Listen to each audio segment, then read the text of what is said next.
Hey guys, and welcome to another episode of Sonic Multiverse. Infinite, love him or hate him, was probably one of the most powerful villains to come out of the 2010s era of Sonic the Hedgehog. After being defeated by Shadow, this once great assassin volunteered himself into Eggman's experimentations with the Phantom Ruby, becoming the host to one of the many Phantom Ruby replicas, the Phantom Ruby prototypes. Real original naming there. After taking up the name Infinite and having a bit of payback against Shadow, this psychopathic jackal would become Eggman's main enforcer in his conquest of Earth. However, by the end of Sonic Forces, after being defeated by modern Sonic and your original character, Infinite died? Kind of. Well, the official answer is that he and his Phantom Ruby prototype were absorbed into the true Phantom Ruby, which Eggman used during the final boss fight. However, that seems like just a cheap way of getting around the fact that he died. They probably don't want to say outright that he died in case they want to use him in the future, or if kids can't handle the concept of death. But I think it's pretty safe to say that he's dead. And even if you make the argument that he can be resurrected by the use of the ruby, to be resurrected you had to be dead in the first place. So, with the current information we have, I can safely say Infinite is dead. But what if this wasn't the case? What if Infinite survived? Our alternate timeline begins near the end of Sonic Forces, just before the final assault on Eggman's base. Although the war has been turning into their favor, they still don't know what Eggman's master plan is, and they need a way to counter it. Out of annoyance for the situation, Knuckles made a snide comment.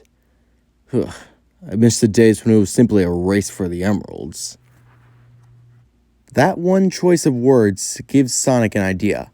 Ha! Knuckles, you genius. That's it. We just need the Chaos Emeralds.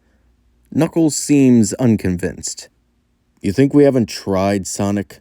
I'm the world's greatest treasure hunter, and I haven't detected a hint of them throughout the last 6 months. Just leave it to me, Commander Knucklehead. They always seem to show up when I need them most. Despite his brassness, no one could deny Sonic's claim. The Chaos Emeralds always did seem to show up when he needed them most, and with very little options, the Chaos Emeralds would be their best bet to counter the Phantom Ruby. Once the plan was agreed upon, Sonic raced out of Resistance HQ, searching the entire globe for the Chaos Emeralds. Within a matter of hours, Sonic found all 7 Chaos Emeralds scattered across the planet. The Resistance was now ready to strike. The assault on the Eggman Empire Fortress plays out more or less the same as usual, with the Resistance throwing everything they have at Dr. Eggman. Sonic runs ahead of the pack to confront Infinite personally. Sup, Infinite? Did you miss me? Why, yes. I relish the thought of crushing your bones into dust. I hope you're ready for oblivion, Hedgehog. Well then, give it your best shot. I think I'll miss your bizarre enthusiasm the most. Wasn't talking to you. A series of sniper shots blasted down at Infinite, some of them nearly taking off his head. However, the jackal was quick enough to dodge them. The mystery assailant revealed himself to be Omega. Target reconfirmed. All weapon systems operational. This unit is still undefeated. Fascinating. You survived. This time I'll leave you dismantled across the battlefield. As Infinite was distracted with his standoff, Sonic summoned the Chaos Emeralds. They began to swirl around him in a hypnotic rate. Eggman, who had been supervising the battle from a safe distance, immediately noticed the gems. Infinite, you fool! Stop him! Infinite turned his attention back to the blue hedgehog, blasting forward, attempting to rival the Chaos Emerald's own power with his Phantom Ruby prototype. It was a full-blown power struggle between the power of the Ruby and the power of the Emeralds. Both Classic Sonic and the Avatar raced forward to support the hero of the Resistance. As the two arrived, a blinding flash of light engulfed the four. The three heroes could feel a tingling, a sense of strength, a sense of power. This feeling was familiar to the Sonics, but very new to the Avatar. With their bravery and steadfast hearts of gold, the heroes had unlocked the true power of the Chaos Emeralds, each revealing their own super form. As a side note, the Avatar's fur tone would always be a complementary color to its normal fur tone. For example, Gadget the Wolf is red, so his super form takes on a glowing green. Each of the heroes felt as if they had the power to do anything.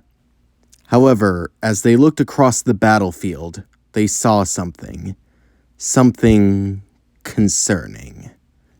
Infinite stood on the other end of the battlefield, cackling to himself. His black fur had taken on the golden shade of a super form. It became clear to the heroes that since Infinite was standing so close to the transformation, the eruption of pure positive chaos energy, he too had been exposed to the power of the Chaos Emeralds.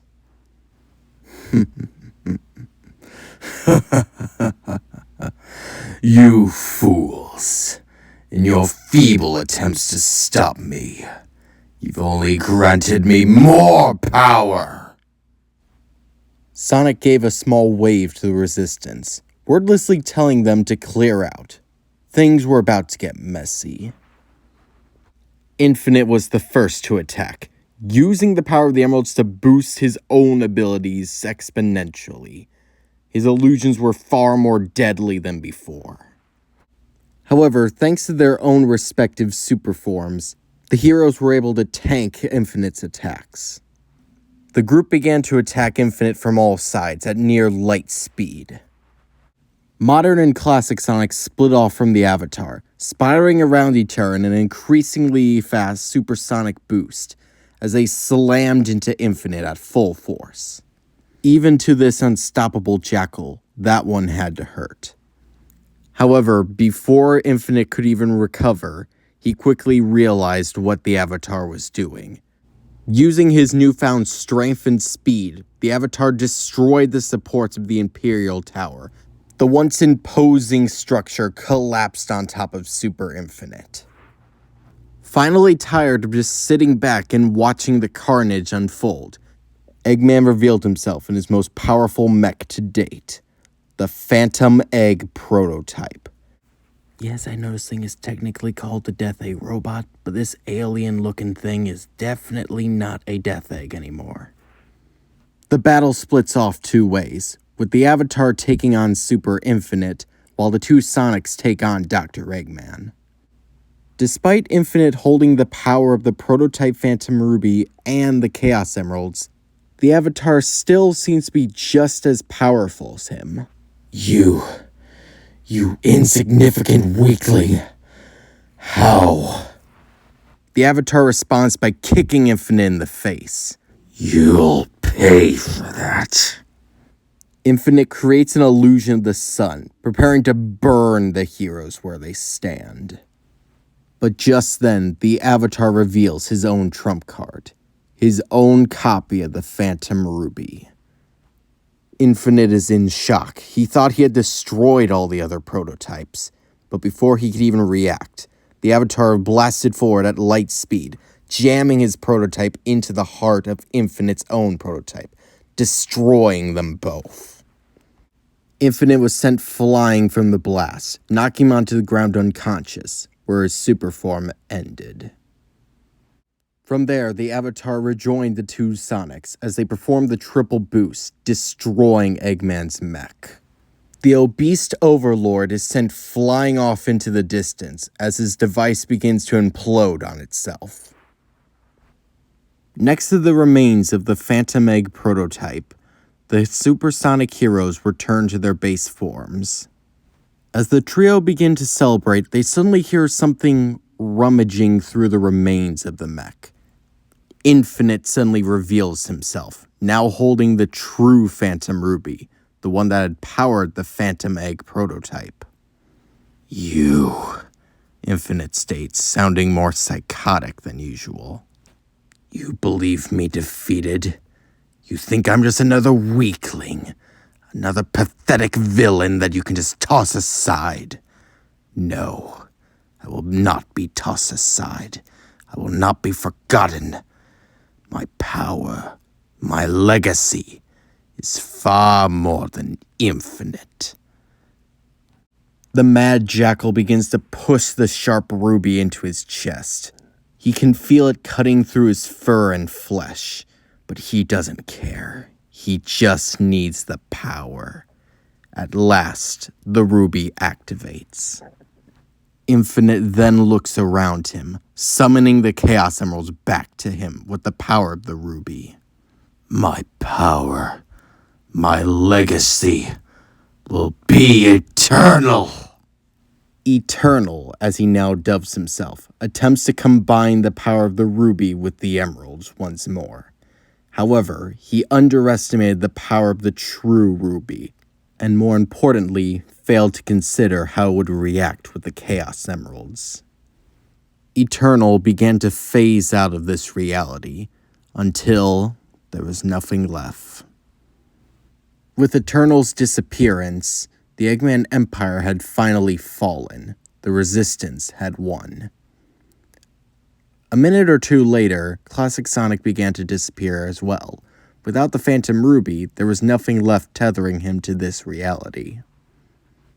With a smile on his face, the little blue hero disappeared back to his own reality, leaving this one a safer, happier place. As Classic Sonic returned to his Angel Island, he was shocked at what he found. The entire island was lit aflame again, and as he looked up, he saw a crystalline version of the villain he just saw depart a few minutes prior. "Greetings, hero. Did you miss me?" And that is where we're going to leave this episode of Sonic Multiverse for right now. What do you think will happen now that not only does Eternal have access to the true Phantom Ruby, but is free in Classic Sonic's universe?